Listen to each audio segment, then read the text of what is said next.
ناظرین کرام، السلام علیکم ورحمۃ اللہ وبرکاتہ۔ دوستو، آج ہم پڑھیں گے ازہری قاعدہ، قرآن مجید صحیح طور پر پڑھنے اور آسان قاعدے۔ تو آئیے دوستو، آج ہم شروع کرتے ہیں ازہری قاعدہ۔ سب سے پہلے ہم ہدایت پڑھتے ہیں، جیسے بچوں کو سب سے پہلے حروف کے مخارج یاد کرائیں تاکہ بچہ حروف تہجی لفظ کے ساتھ پڑھ سکے۔ جن بچوں کو اردو آتی ہے ان کو یاد کرانے میں وقت نہیں ہوگی، اور جن بچوں کو اردو نہیں آتی ان کو استاد ایک ایک حرف کا مخرج رٹائیں۔ اس طرح سے 10 سے 15 دن میں سارے حروف کا مخرج یاد ہو جائے گا۔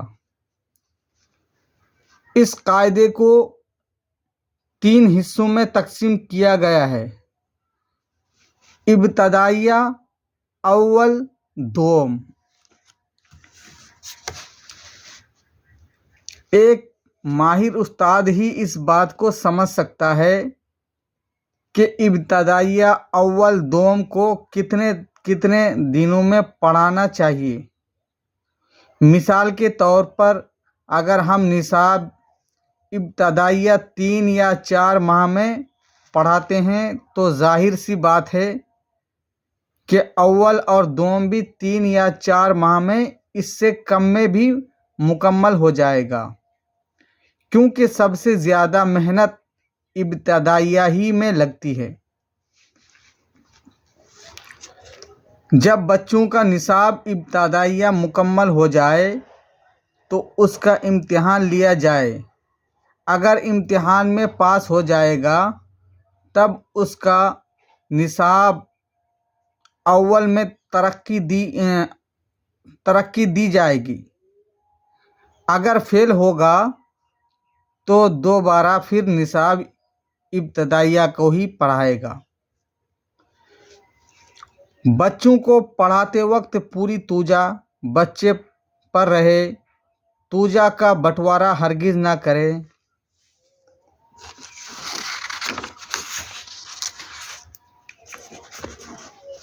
ضرور پڑھیں۔ بہت ہی افسوس کی بات ہے کہ آج کے دور میں عام طور سے سماج کے لڑکے اور لڑکیاں تجوید کے ساتھ قرآن پاک پڑھنا نہیں جانتے۔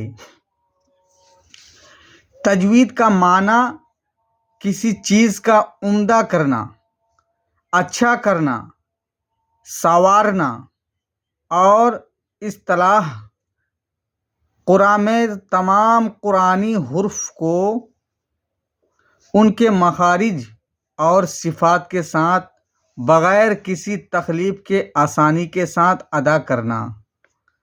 کیا قرآن پاک تجوید کے ساتھ پڑھنا ضروری نہیں؟ قرآن پاک کو ترتیل اور تجوید کے ساتھ پڑھنا واجب نہایت ضروری ہے۔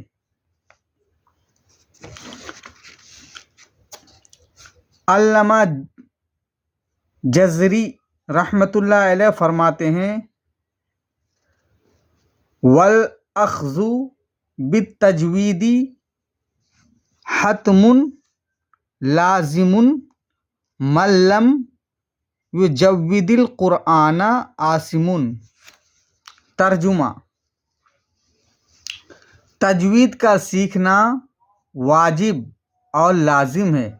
جس شخص نے قرآن پاک تجوید کے ساتھ نہ پڑھا وہ گنہگار ہے۔ اور اللہ تعالیٰ قرآن پاک میں ترتیل کے متعلق تاکید فرماتا ہے: وَرَتِّلِ الْقُرْآنَ تَرْتِیلًا۔ سورہ مزمل آیت نمبر 4۔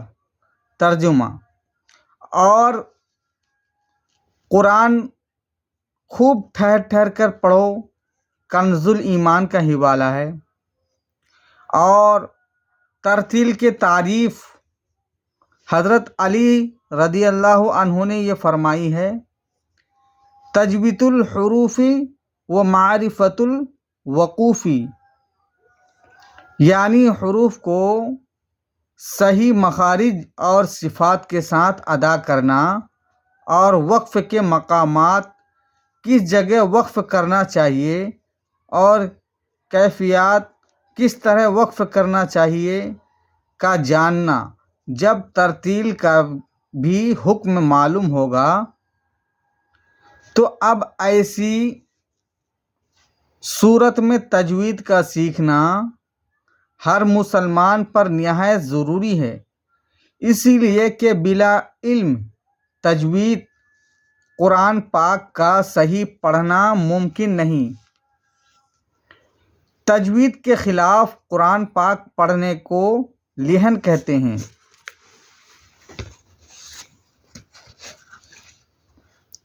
اور اصلاح قرآ میں لحن کا معنی غلطی کے ہیں۔ لحن کی دو قسم ہیں، لحن جلی، لحن خفی۔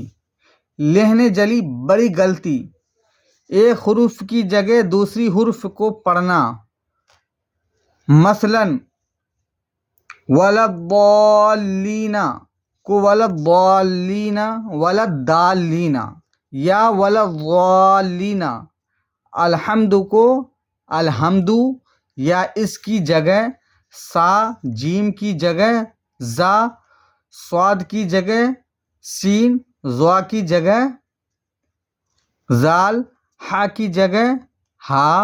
اسی طرح حرکت کو بدلنا یا گھٹا بڑھا دینا، جیسے انعمت کو انعمت اور نستعین کو نستعین وغیرہ پڑھنا۔ اس قسم کی غلطی کرنے والا گناہ گار ہے، کیونکہ یہ حرام ہے اور فساد معنی کی صورت میں نماز فاسد ہوگی۔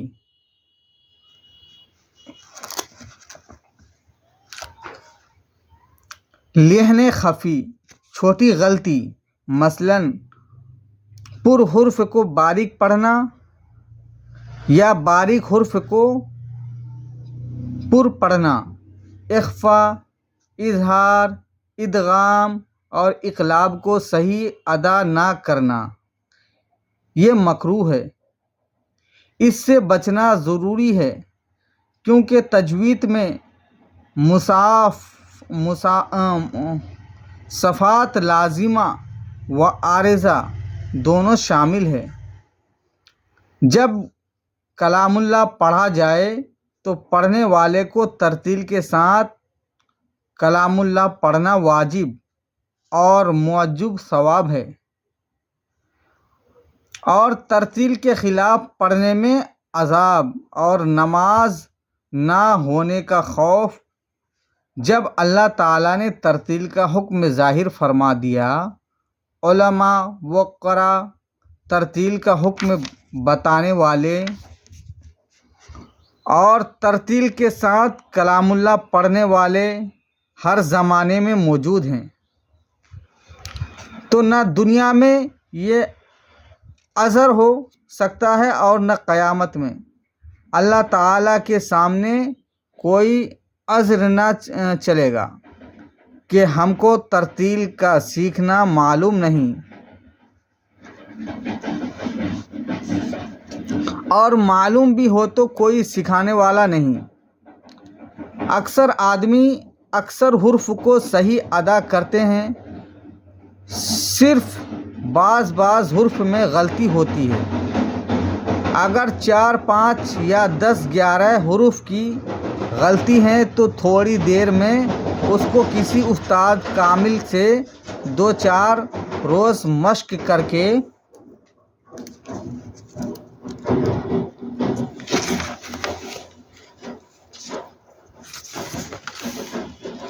صحیح کرا لیں، تاکہ پھر غلطی نہ ہو۔ بالغرض اگر کسی سے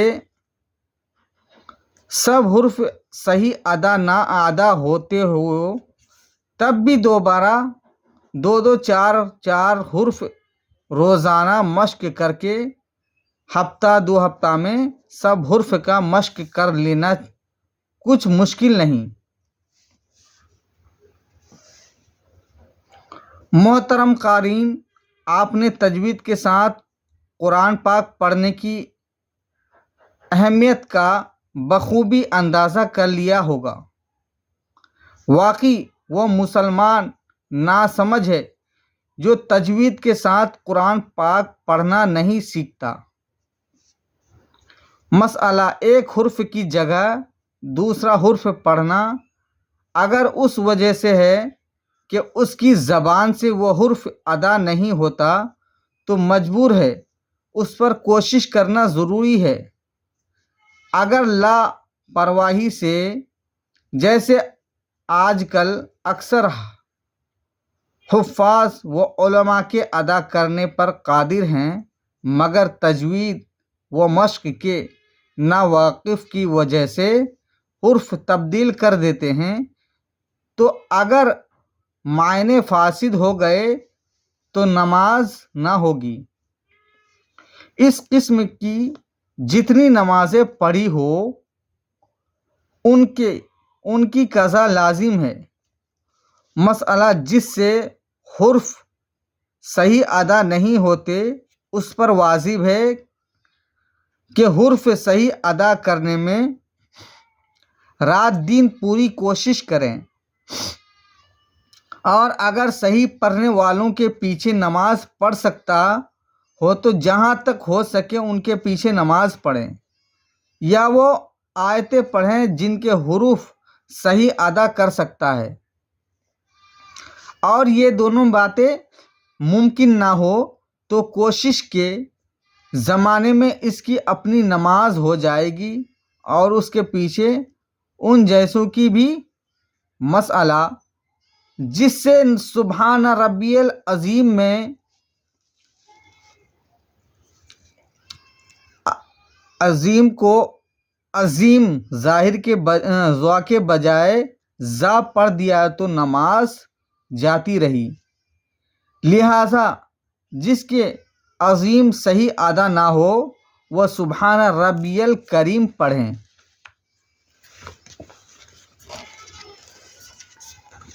حروف کے مخارج کا بیان۔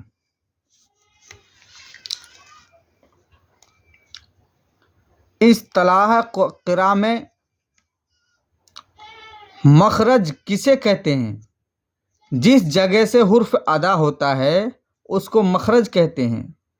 حمزہ ہا، عین ہا، غین خا، شروع حلق سے حمزہ ہا، درمیان حلق سے عین ہا، آخر حلق سے غین خا ادا ہوتے ہیں۔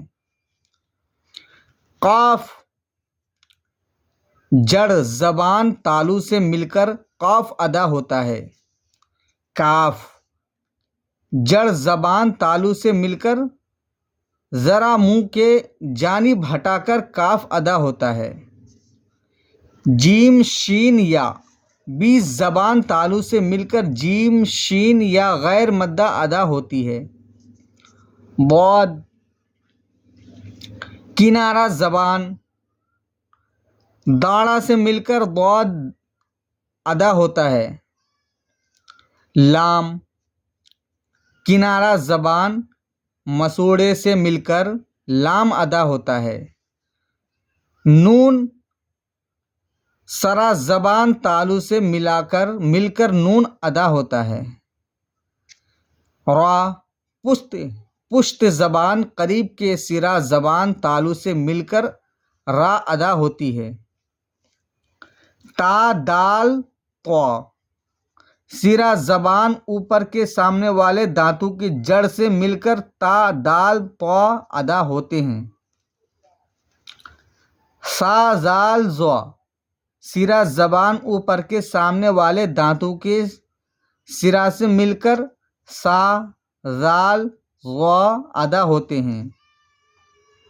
زا سین صاد نوک زبان اوپر نیچے کے دانتوں سے مل کر زا سین صاد ادا ہوتے ہیں۔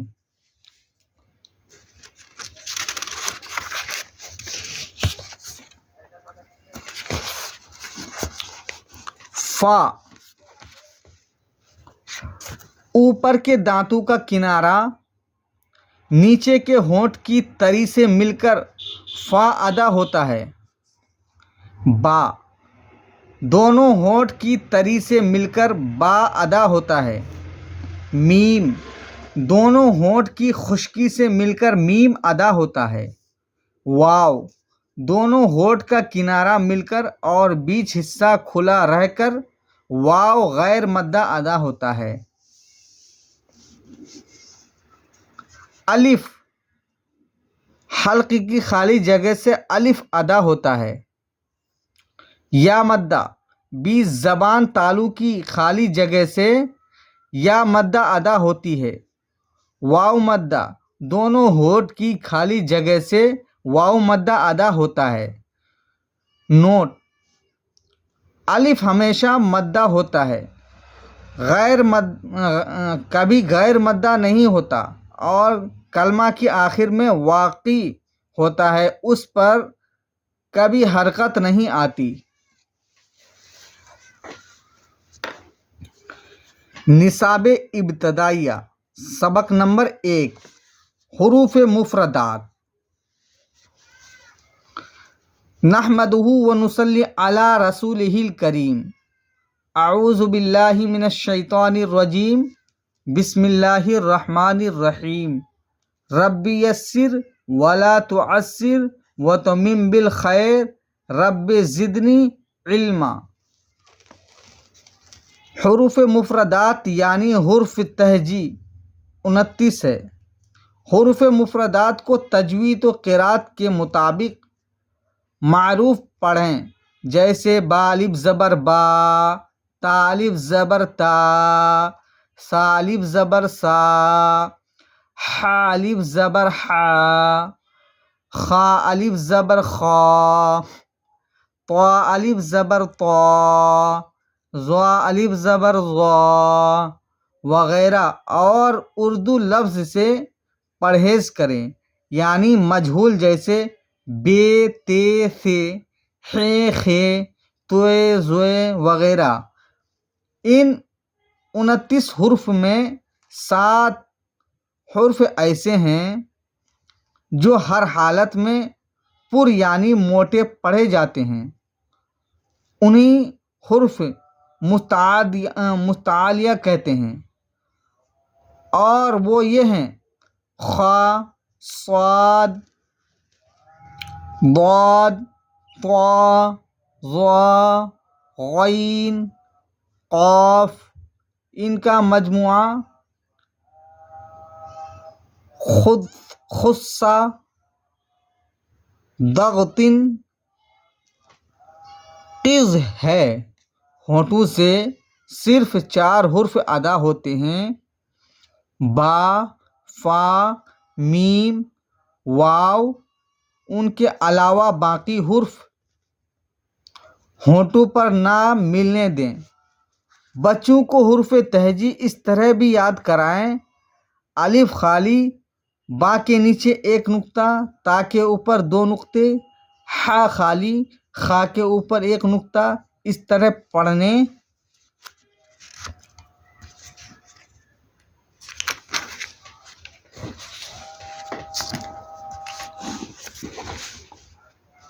پڑھنے سے بچوں کو حروف کے ساتھ ساتھ نقطے کی پہچان ہو جائے گی کہ کس حرف کے اوپر، نیچے یا پیٹ میں کتنے نقطے ہیں۔ جیم، دال، جیم کے نیچے 1 نقطہ، دال خالی، خا کے اوپر، زال کے اوپر 1 نقطہ، سین خالی، شین کے اوپر 3 نقطے، صاد خالی، ضاد کے اوپر 1 نقطہ، قاف کے اوپر 2 نقطے، کاف خالی، لام خالی، میم خالی، نون کے اوپر 1 نقطہ، واو خالی۔ ان 13 حروف میں مد لازم ہوگا۔ لہٰذا ان حروف کو کھینچ کر پڑھیں۔ غین، عین، غین، میم مد لین کا لازم ہوگا، لہٰذا ان دو حروف کو بھی کھینچ کر پڑھیں۔ مد لازم اور مد لین لازم کو 3 یا 5 الف تک کھینچ کر پڑھیں، باقی حروف کو کھینچ کر نہ پڑھیں۔ اب ہم الفابیٹ الف سے لے کر یا تک کل پڑھیں گے انشاءاللہ۔ السلام علیکم ورحمۃ اللہ۔